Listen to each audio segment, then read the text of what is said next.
paz seja convosco. Amém. Glória a Deus.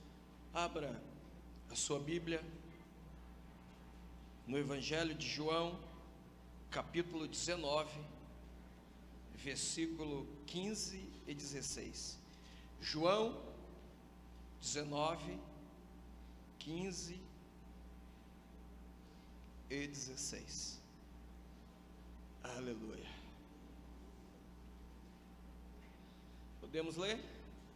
Você que está sem Bíblia, acompanhe conosco aqui no telão. Está escrito: eles, porém, clamavam: fora, fora, crucifica-o. Disse-lhes Pilatos: hei de crucificar o vosso rei? Responderam os principais sacerdotes: não temos rei, senão César. Então Pilatos o entregou para ser crucificado. Diga amém. Sente. Em nome do Senhor Jesus. Aleluia. Glória a Deus. Passado mais de 2000 anos, este sacrifício, ele está vivo. Este sacrifício, ele alcançou a humanidade. Algumas pessoas sacrificaram ao longo da sua vida. Alguns homens, o nosso Brasil, ele até teve também algumas pessoas que viraram mártires. A história nos conta isso. Só que esses mártires fizeram um sacrifício e chamaram a atenção de uma parte da sociedade. Alguns conseguiram alguns feitos para uma classe de pessoas, mas este sacrifício, o sacrifício do Nazareno, o sacrifício de Jesus, o Nazareno, este nos trouxe benefício, e esse benefício foi gerado para toda a humanidade. E esse sacrifício, ele não caiu no mar do esquecimento e não cairá. Talvez alguns mártires que essa terra já viu, de repente já até está no mar do esquecimento. Se a história não fizer questão, se os professores de história, seja eles Brasil e mundo, não fizer questão de estar ali lembrando ou colocando em alguns livros para que seja ensinado nas classes, ficarão no esquecimento. Agora este sacrifício imaculado, perfeito, sem mancha, sem falha, sem erro, este sacrifício, ele gerou inúmeros benefícios para a nossa vida. Diga comigo: todo sacrifício gerará benefício. E o de Jesus gerou inúmeros. E eu quero, nessa noite, nesse momento, falar com você sobre esses benefícios que o sacrifício deste homem, que resolveu fazer assim algo revolucionário, tinha uma missão. Jesus tinha um propósito, a vida dele tinha um propósito, e esse propósito era beneficiar a nossa vida. 1 Pedro, capítulo 2, versículo 24, você que está com a sua Bíblia, acompanhe, deixe ela aberta aí, vá deixando, nesses versículos que vamos ler. 1 Pedro, capítulo 2, versículo 24. Se você está sem Bíblia, acompanhe conosco aqui no telão. Diz assim: carregando Ele mesmo em seu corpo, sobre o madeiro, os nossos pecados, para que nós, mortos para os pecados, vivamos para a justiça, por suas chagas foste sarado. Diga comigo: por suas chagas foste sarado. Um dos benefícios que ele gerou foi esse: sobre o madeiro, e os nossos pecados foram limpos, foram perdoados, foram sarados. Isto não era assim. É bom a gente lembrar isso hoje. A gente já conheceu a vida e Cristo, sabendo que Ele fez isso. Mas pense comigo, a geração antes de Cristo, ou aquela geração de Maria, do João, o Batista, o primo de Jesus, que não conhecia, nasceu sem conhecer isso aqui. Pensa comigo a geração da Madalena, a geração que foi impactada por isto. Olha como houve um impacto grande na vida de Madalena. Ela iria ser apedrejada, mas por causa de Jesus houve perdão. Jesus sarou as chagas do adultério. Diga amém. Jesus sarou as chagas do pecado. Jesus sarou, curou, limpou, tirou da vida, não somente de Madalena. A Madalena foi a geração que conheceu. Antes dela era o apedrejamento. Antes dela era olho por olho, dente por dente, e assim sucessivamente. Não havia esse benefício do perdão dos pecados. Esse benefício alcançado na cruz, dos nossos pecados foram perdoados. Jesus, Ele nos livrou da cruz. Roma meio que subjugava o mundo. Naquela época Roma se achava a dona da justiça, e a lei que prevalecia era de Roma. E os sacerdotes, alguns daqueles sacerdotes, eles iam no rumo também, junto com os Césares, junto com os governadores, junto com os Herodes. Naquela época, quando Roma subjugava o mundo, saíam, a história conta isso, saíam os soldados com os seus oficiais e os subalternos ali, e eles iam para outro território, e Roma conquistou muito território, e subjugava países, e eles tinham rituais, cerimônias para subjugar. No dia do sacrifício de Jesus, soltaram alguém que seria subjugado pelo seu pecado. Soltaram Barrabás. O Barrabás iria ser morto. Aqueles outros homens que também morreram com Cristo, estava marcado. Roma era a lei. Roma mandava e desmandava.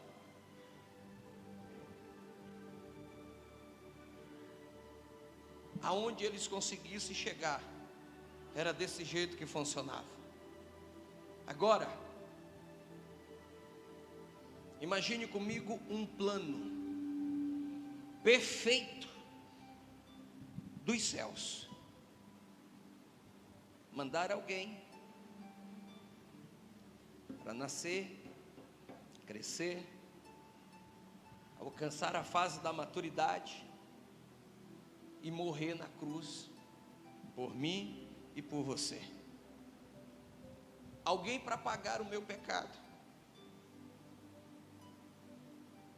Talvez se alguém aqui dentre nós morasse naquela época e passasse na frente daqueles acusadores, que de repente conhecesse o nosso pecado, talvez eles iam pegar e dizer ao governo, levaria à cadeia, como Madalena foi levada até a presença de Jesus. É claro que eles queriam testar Jesus, foi a melhor coisa que eles fizeram, testar Jesus. E aí a Madalena alcançou a vida eterna. Jesus, ele foi o maior sonho de Deus e a flecha mais certeira que a terra já viu. Porque Jesus, de acordo com a lei da terra, ele pagou os nossos pecados. Qual que seria a lei da terra? Tinha que morrer na cruz. Então, é esta a lei, então vamos cumprir. Eu fico imaginando os céus em reunião e dizendo, o povo, todo mundo está pecando, está errando, está falhando, e Roma está conquistando tudo. Roma está imperando em tudo quanto é lugar. Toda aquela área próxima da Roma, ninguém vencia eles. Um dia, quem sabe, chegaria ao Brasil com tudo isso, se não parasse. Aí eu vejo os céus em reunião e dizendo, no mundo espiritual, a gente precisa de um plano para pagar não só a dívida da Madalena, não só a dívida daquele ladrão que estava à direita, o da esquerda não quis, mas a gente precisa de um plano para pagar a dívida de todos. Precisa de um plano para pagar a dívida do Cláudio, a dívida de todos. E o plano foi a morte de Jesus. Se por um homem, o Adão, entrou o pecado, o Paulo recita isso e chama Jesus de um segundo Adão, também entrará a salvação. Se por um homem entrou o pecado, por um também entrará a salvação, por um entrará a nossa redenção. E foi assim. Um dos maiores benefícios da cruz foi o perdão dos nossos pecados. O diabo pecou uma vez e não houve perdão para ele. Eu creio que essa é a maior ira dele. A gente vive pecando e tem perdão. A gente vive pecando e tem perdão. Eu falei hoje pela manhã sobre a teologia da graça. A teologia do amor, a teologia da misericórdia. Hoje as plataformas, elas estão cheias desses teólogos, os teólogos de faculdade, que só são teólogos, só conhece a história da Bíblia, não vive. Tem muitos que são teólogos e vivem. E quantos teólogos essas faculdades têm e o cara não vive o que ele ensina? Existe no mínimo, dois tipos de teologia. Esse que só fala de graça, de amor, graça, misericórdia, amor, graça. A graça, tua graça me basta. Está escrito, eu sei. Eu tomo posse disso, diga amém. Você toma posse. Misericórdia quero. Misericórdia. Justiça.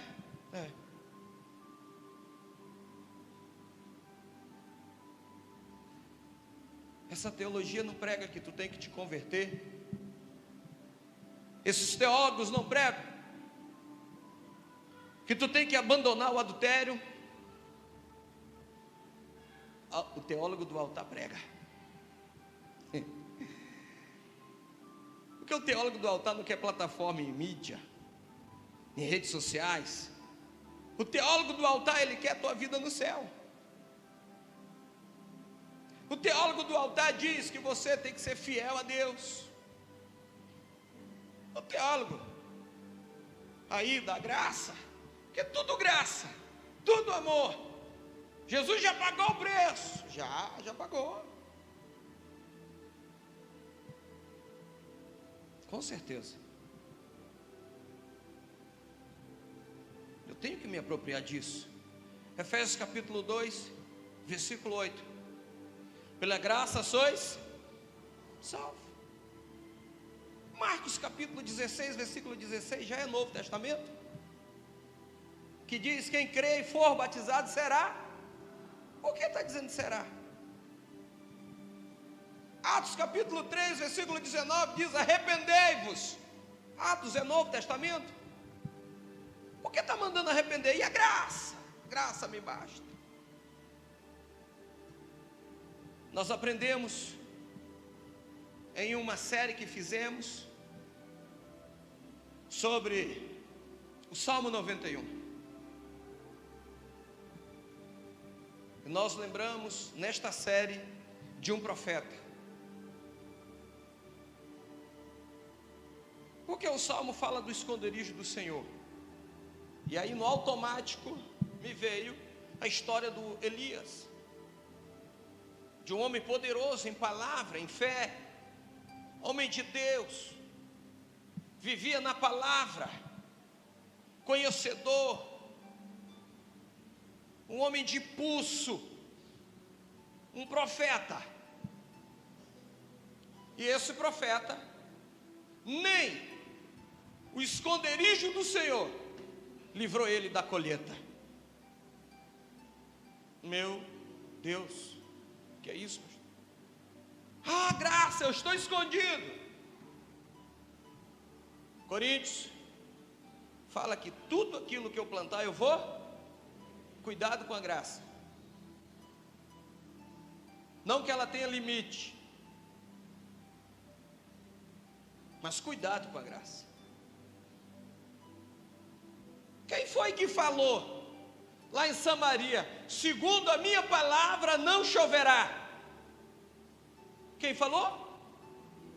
O profeta Elias. Para quem foi que faltou água lá no ribeiro? E faltou água por quê? Porque não choveu. Secou o que tinha na terra.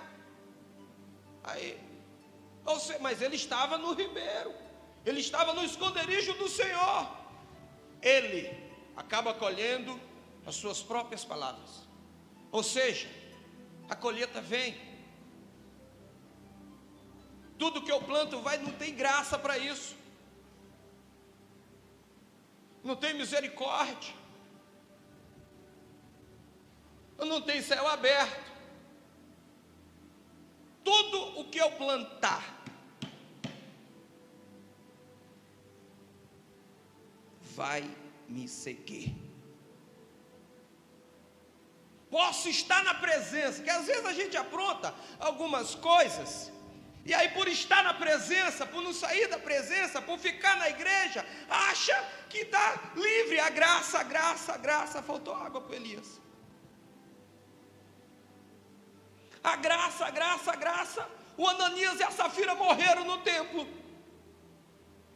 Porque de repente eu entendo, tu é conhecedor da Bíblia, tu vai dizer: ô pastor, o Elias é Velho Testamento, a graça é nova. Eu vou te dizer, Atos 5 é o que? Velho ou Novo Testamento? O Ananias, cadê a graça para o Ananias? plantou uma coisa e colheu. Cadê a graça para Safira? Plantou e colheu.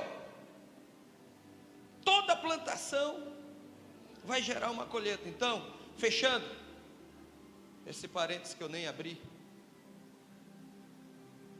acho que foi os céus que abriram. Não te engana, não vai nessa onda, só graça. Abre o teu olho, que tem colheita.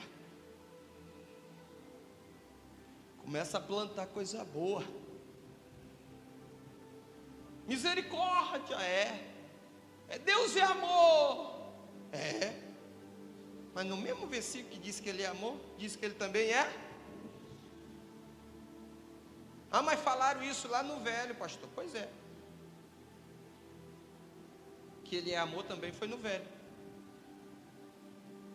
E se não tiraram que Ele é amor, também não tiraram que Ele é justiça. Então eu tenho que ficar ligado. Se eu fizer as mesmas coisas que eu fiz em 2020, eu vou ter as mesmas coisas em 2021. Aí vai ter graça viver o 21 igual do passado? Se fizer as mesmas coisas de 2020, você vai ter as mesmas coisas. Você está satisfeito? Quem está satisfeito com 2020 aí? Dá para repetir o 2020? Nem querendo. Nem querendo, e olha que eu fui abençoado. Dá para repetir aí o 2020? Os irmãos não se manifestaram. Quem crê que dá para repetir aí, diga amém. Nem querendo, não quero. Quero viver algo novo. Só que, se eu fizer a mesma onda que eu fiz o ano passado, eu vou ter a mesma colheita esse ano. É aqui que eu quero que os irmãos entendam. Como você foi no 2021? Como foi tua vida no altar? Você honrou sua esposa? Em 2020 você honrou a esposa? Não é só, eu não traí. Se honrou o esposo? Também não é só, eu não traí ele. Que se a gente peca até em pensamento, então eu posso estar desonrando em pensamento também. Tudo tem colheita. A cruz, ela deixou sim inúmeras colheitas para a nossa vida, que nós estamos chamando hoje de benefício. Diga amém. 1 Pedro capítulo 1, versículo 18 e 19. 1 Pedro 1, 18 e 19. Diz assim: sabendo que não foi mediante coisas corruptíveis, como prata ou ouro, que foste resgatado dos vossos fúteis procedimentos, que vossos pais vos legaram. Olha, não fui resgatado dos meus procedimentos fúteis, não fui resgatado da prostituição, não fui resgatado do adultério, não fui resgatado, e aí vai, não fui resgatado dos vícios, não fui resgatado da infidelidade, não fui resgatado de nada disso por um preço qualquer, não foi por ouro e nem foi por prata, não foi isso que pagou o meu procedimento errado. Não é isso que limpa o meu procedimento errado, não é ouro e nem prata.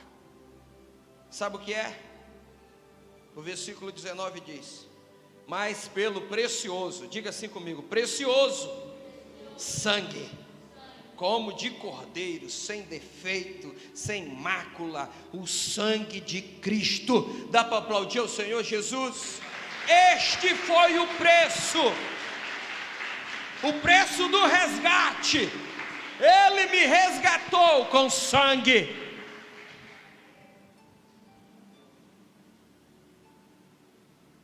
É com sangue que tem que pagar na cruz. Tem que morrer na cruz. Estava lá 2 ladrões na cruz, pagando o seu preço. Você vai me entender. Com o sangue, com a vida. Estava lá os caras. No lugar de Jesus era o Barrabás. Vamos soltar um, soltaram o Barrabás. Os outros 2 pagaram. E aqui no ápice da cruz, a gente já vê esse negócio de graça. A graça vai me salvar. Você vai entender o que é graça. Estava lá Jesus.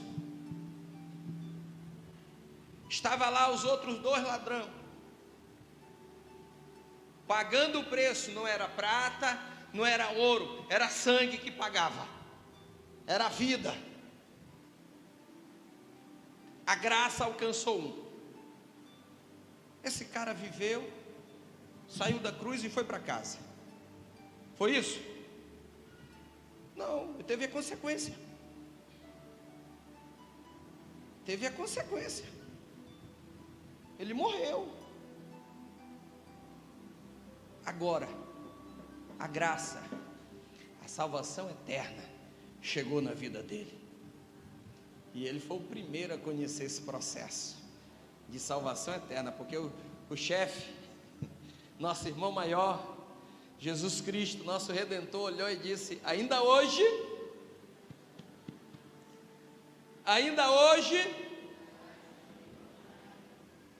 tu estarás comigo no paraíso.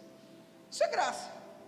Mas ele não desceu da cruz. Tem gente que acha que é isso, que graça, eu apronto, eu faço isso, eu faço aquilo, e aí eu estou livre, eu estou isento. Eu vou trair, e aí eu estou isento. É graça, vai. Cuidado. E corre o risco de tu achar aí, nesses pastores desigrejados, pastores não pastoreados, que é só o que tem. Pastores não pastoreados, é só o que tem aí na internet.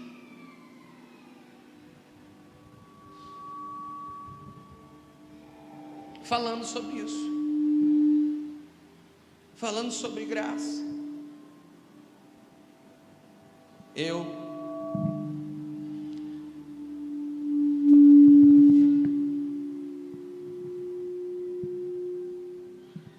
preciso entender que a graça, ela me aponta para o céu. Diga amém. Só que existe aqui na terra as consequências dos erros. A cruz, ela nos mostra o preço do resgate. Não foi ouro e nem prata. O sacrifício foi maior. Aí o texto diz, olha: mas pelo precioso sangue, como de cordeiro sem defeito. Olha o sacrifício. Um cordeiro sem defeito, sem mancha, sem mácula, sem erro, sem pirangagem. Olha a oferta que Deus deu pela sua vida. Foi uma oferta. Quem deu Jesus por nós? Deus. Olha a oferta dele, sem mancha, sem defeito, sem falha, sem erro. Um outro benefício que nós encontramos, leia comigo, está escrito lá em Atos capítulo 4, versículo 2. Atos 4, 2.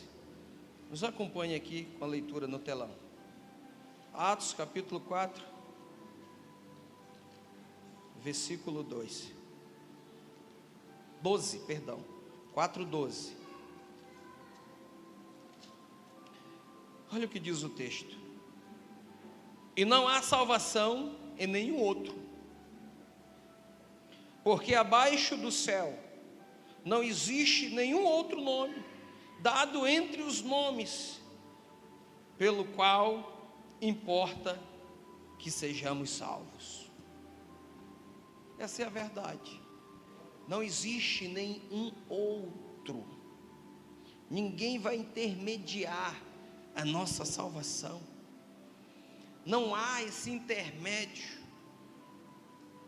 Leia comigo Colossenses 2,4. Colossenses 2,4. Não existe intermediador. O único intermediador que você tem chama-se Jesus Cristo. Diga Jesus. Ele é o único. Colossenses 3,4. Perdão, 2,14. Tendo cancelado. 2,14. Colossenses 2,14. Tendo cancelado o escrito de dívida que era contra nós e que constava de ordenância, o qual nós éramos prejudicial, removeu inteiramente. Olha o que diz o final da frase, o final do versículo: encravando-o aonde? Na cruz. Diga assim: tudo que estava escrito.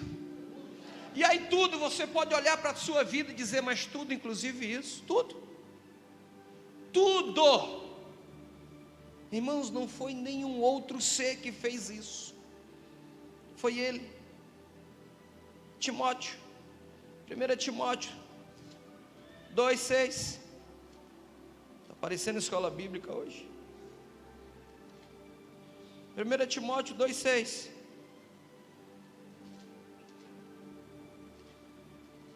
Quem encontrou, diga amém. Está olhando para o telão, né? 1 Timóteo 2,6 diz assim: o qual a si mesmo se deu em resgate por todos. Diga por todos. Diga: se deu em resgate por todos. Será que inclui você aqui? Será que você é o único ser humano na face da terra que está fora disso? O qual a si mesmo se deu em resgate por todos, testemunho que se deve prestar em tempos oportunos. Diga: ele se deu em resgate. E a gente está aqui, nesse tempo oportuno, testemunhando isso, um benefício que nós temos hoje. 1 Coríntios, para a gente encerrar essa maratona. 1 Coríntios, capítulo 15. 1 Coríntios, capítulo 15. Aleluia. Versículo 54. Deixei para falar o versículo por último, que aí eu encontro junto com o Vanilson.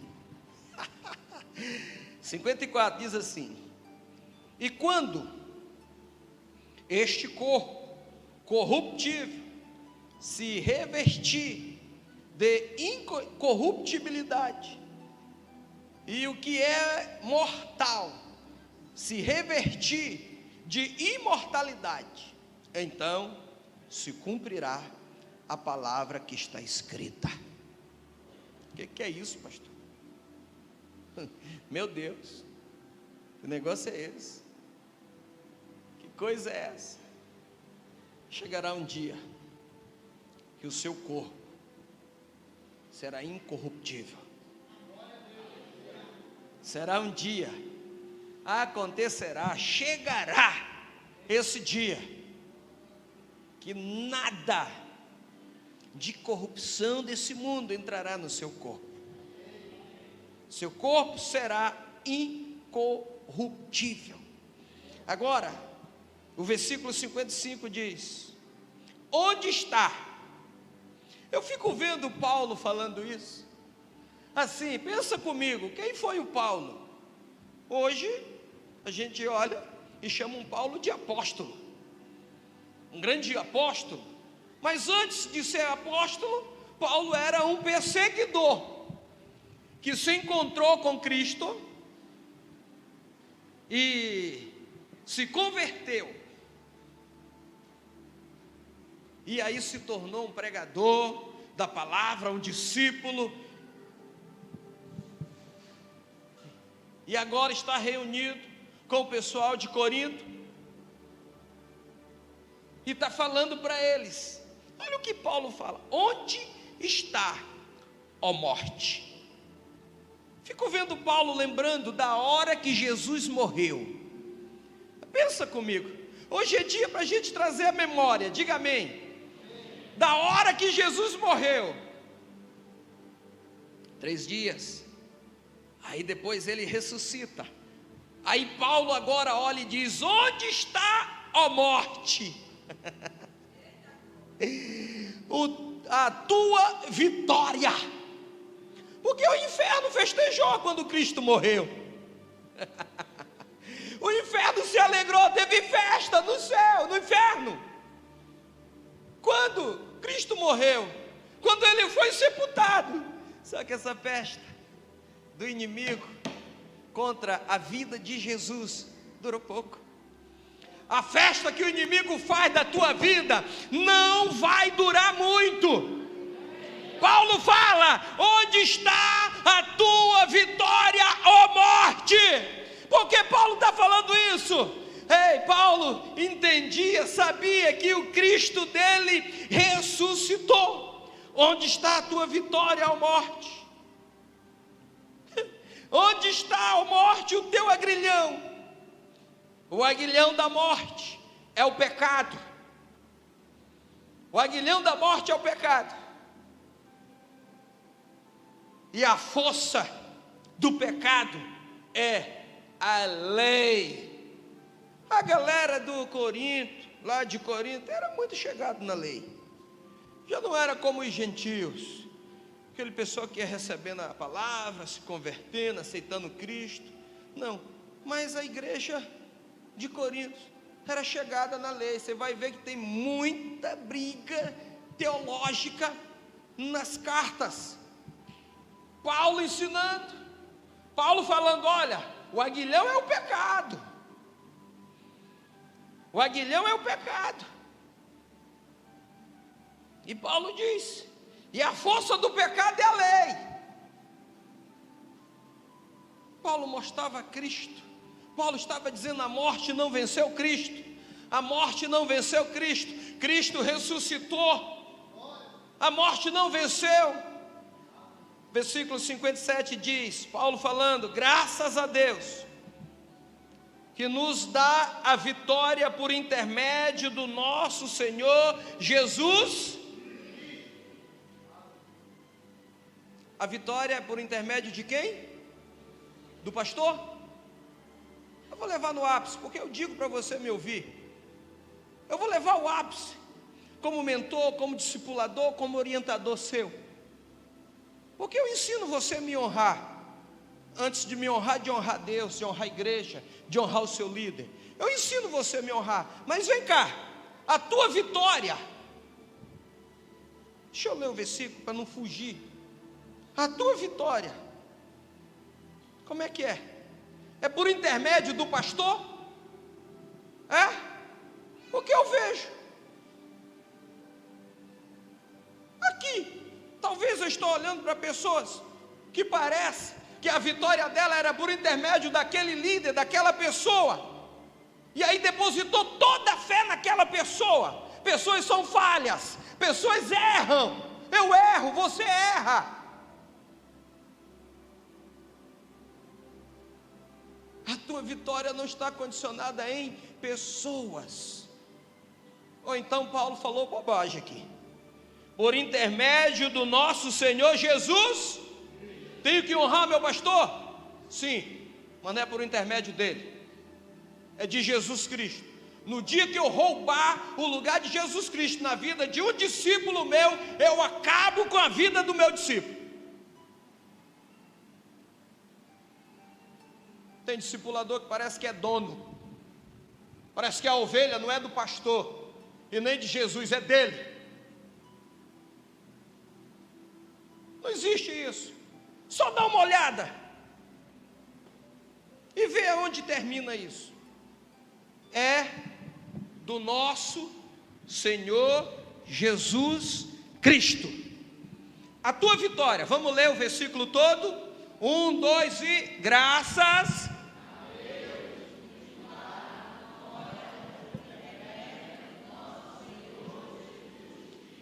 Nos dá a vitória por intermédio do pastor Cláudio.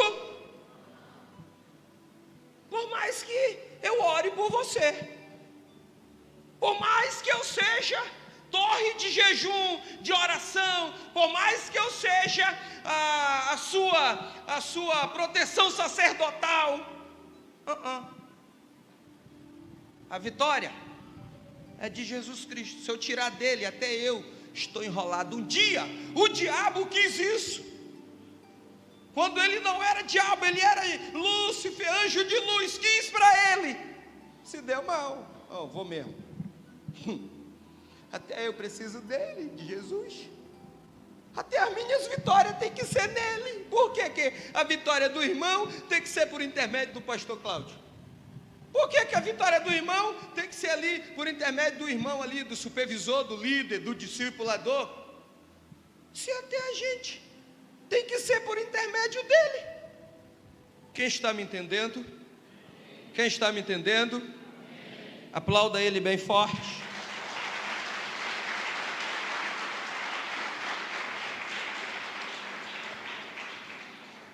Como alguém que segue a linha no que prega e não prego e não vivo por texto isolados da Bíblia, eu quero terminar o que Paulo disse aos Coríntios nesse capítulo, versículo 58. Ele fala tudo isso para os irmãos, e o 58 ele fala: portanto, meus amados irmãos, sede o quê? 2021 você tem que ser o quê? 2021 você tem que ser o quê? Lá na célula você tem que ser o quê? Lá no trilho do crescimento você tem que ser o quê? Já mudou, já diminuiu o firme. Lá nos cultos de quarta você tem que ser o quê? Sede firmes. Tem culto quarta também, tá, irmãos? Quarta-feira, 7h30, tem culto também. Único culto da semana. Dá para ser firme? 2021, olha o texto. Sede firme, vírgula, dá para ser inabalável? Qualquer coisa eu fico abaladinho. Qualquer coisa, o pastor falou isso domingo, eu não gostei.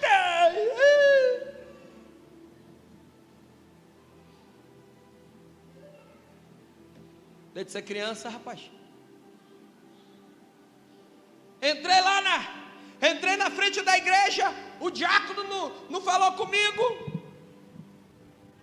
Só me diz o nome dele, que depois eu... não fica... todo... te abala com tudo. Te abala com tudo, para com isso. Você tem que ser inabalável na fé. Sede firme, sede inabalável. E sempre o quê? Aonde, irmãos? Abundante aonde? Abundante aonde, santo? Pergunta para o santo que está do teu lado. Abundante aonde, santo? Célula é obra? É? Tá. Evangelismo é obra? 2020 teve líder preguiçoso, sim, não foi abundante. Teve líder, teve discípulo preguiçoso, não foi abundante. Dízimo e oferta tem alguma relação com obra?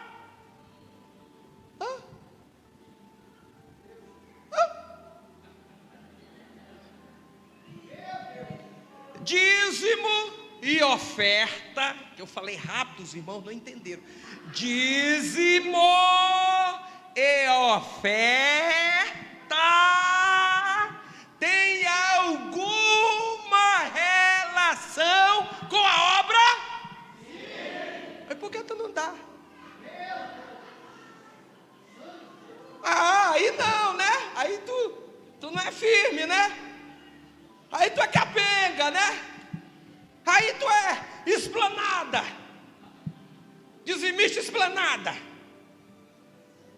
Não existe mais Esplanada, por isso que eu estou falando dela.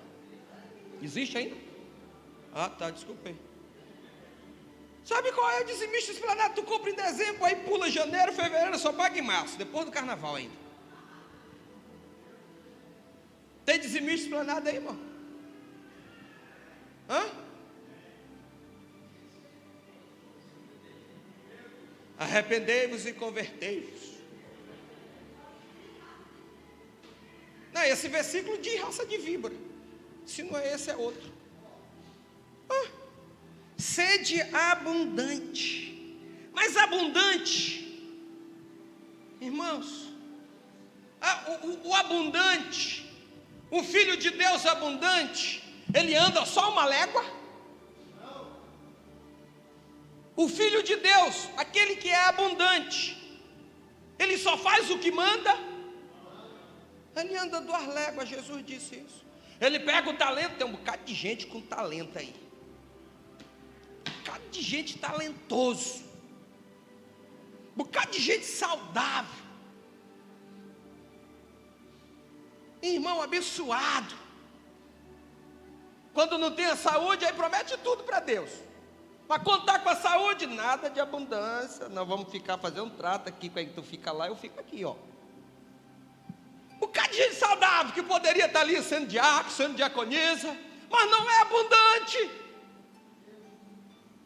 Poderia ser líder, poderia, está no verbo do poderia, do teria, do seria. Sabe quando vai ser? Nunca, se não sair desse verbo.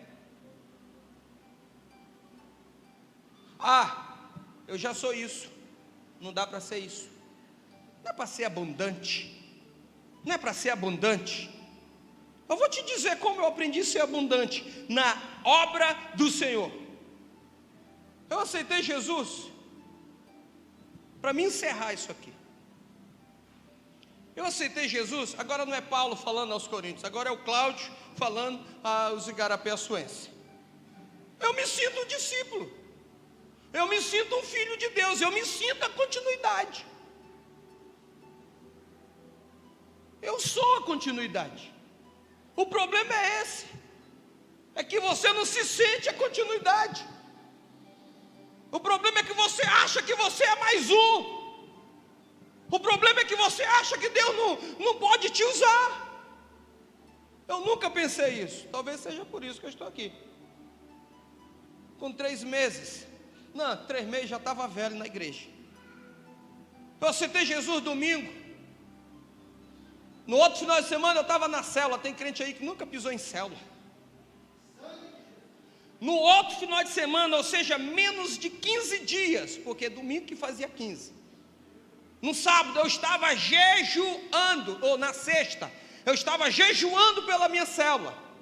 Tipo assim, eu fui na célula um dia, e a célula de sexta-feira que vem é jejum da nossa célula. Não sabia nem como era, mas eu já passei fome até meio-dia.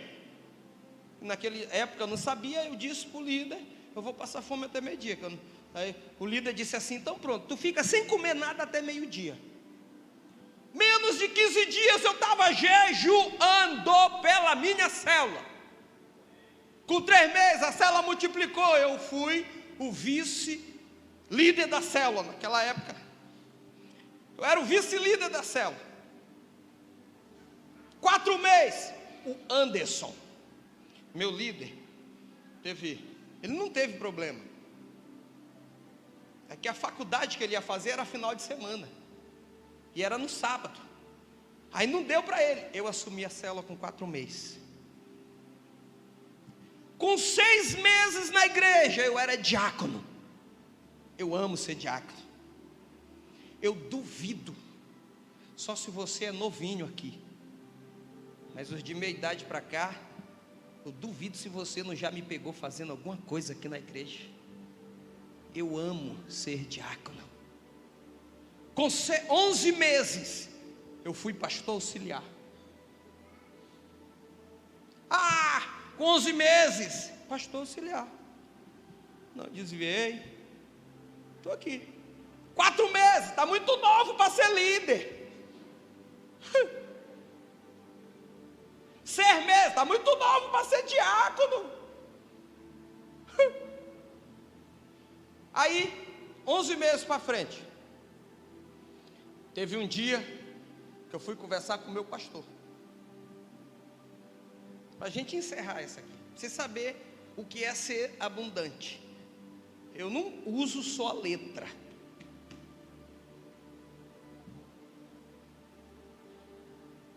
Eu cheguei um dia para o meu pastor, eu falei para ele, na hora do meu discipulado com ele. Que hora era o meu discipulado com ele? Não tinha tempo, durante a semana, estava no quartel, era 5 da tarde. 5 da tarde, o culto começa às 7, de 5 às 6, que tinha vez que o louvor começava e o pastor aqui, no discipulado, às vezes durava 2 horas.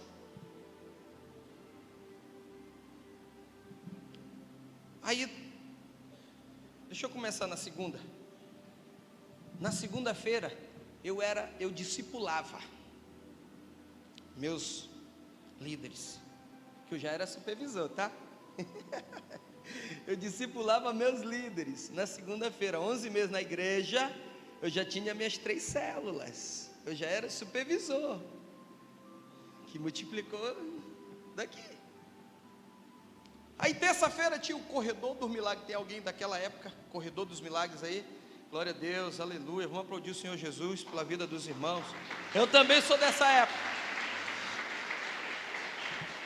Aí eu era pastor auxiliar, o pastor tinha 4 pastores, e esses 4 pastores pregavam. Um dia era eu, um dia era tu, um dia era tu, um dia era tu, outro era eu. E quando não era eu estava lá ajudando no corredor. Aquelas batas, lembra? Daquela roupa do diácono, dos obreiros leigos, bata vermelha, calça branca, sapato branco, negócio tudo. Eles ainda vestia aquele negócio ainda sou daquela época.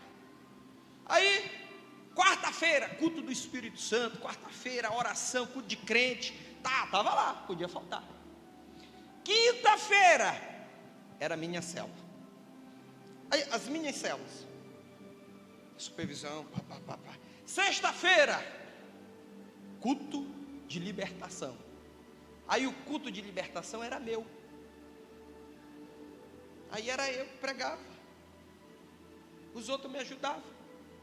Sábado, líder de jovens. Pensa que eu não passei por aí?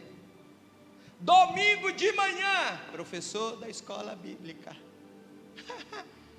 Aí eu ia almoçar com o pastor. Terminava a escola sempre 10 e pouco. Domingo, 5 horas da tarde, discipulado, tu lembrou, né? Sobrou algum dia para mim aí, Santa? Eu pagava quase a maioria dos meus trabalhos no quartel, quando eu caía na escala. Pagava, estou de serviço. Pagava 30 durante a semana. Naquela época 30 conto era dinheiro. Hoje tu não compra 1 quilo de bife. Naquela época o bife devia ser R$ 9,90. Olha lá, quando era no domingo ou no sábado, o trabalho eu pagava 50. Já era manjado assim com o sargenteante isso. Como eu auxiliava o sargenteante, ficava mais fácil. Aí eu fui pedir para o chefe um dia. Digo, chefe, eu queria um dia para mim. O maior erro da minha vida no ministério. Eu disse, chefe, eu quero um dia para me descansar. Eu acho que eu errei na palavra, na frase. Porque hoje eu até defendo que você tem um dia para ficar com sua família, você ir para a praça, né? É por isso que a gente não tem assim, segunda, não. Até defendo. Aí, chefe, queria que o senhor visse aí, ó. Eu estou cansado, tem o quartel, né? O pastor ficou de pé. Esse pastor não é o pastor Valdenito, é outro pastor que eu saí para auxiliar. Com 11 meses eu saí da sede para auxiliar um outro pastor. Auxiliei ele 4 anos. Nunca quis o lugar dele. Eu sabia que um dia Deus tinha o meu. Dá certo. servido, assinei 4 anos. Faz 4 anos sendo pastor. Aí o chefe levantou, deu uma suspirada, regalou o olho assim para mim, fez assim, e eu feliz da vida, pensando que ele... Contei a minha história todinha. Essa história dá para chorar, não dá, irmão? Pô, não tem nem um dia para mim. E quando não dava para pagar o serviço, que eu tinha que tirar o serviço, que aí eu tinha que fazer no outro, tudo dobrado, dormia meia-noite fazendo discipulado, depois do culto da terça, depois da quarta, né? O chefe abriu a Bíblia e leu um versículo para mim amável, versículo da galáxia. Sabe aquele versículo que diz que o nosso descanso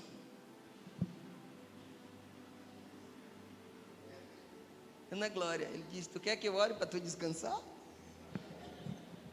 Eu disse: você não tem mais nada aí para me fazer, que eu...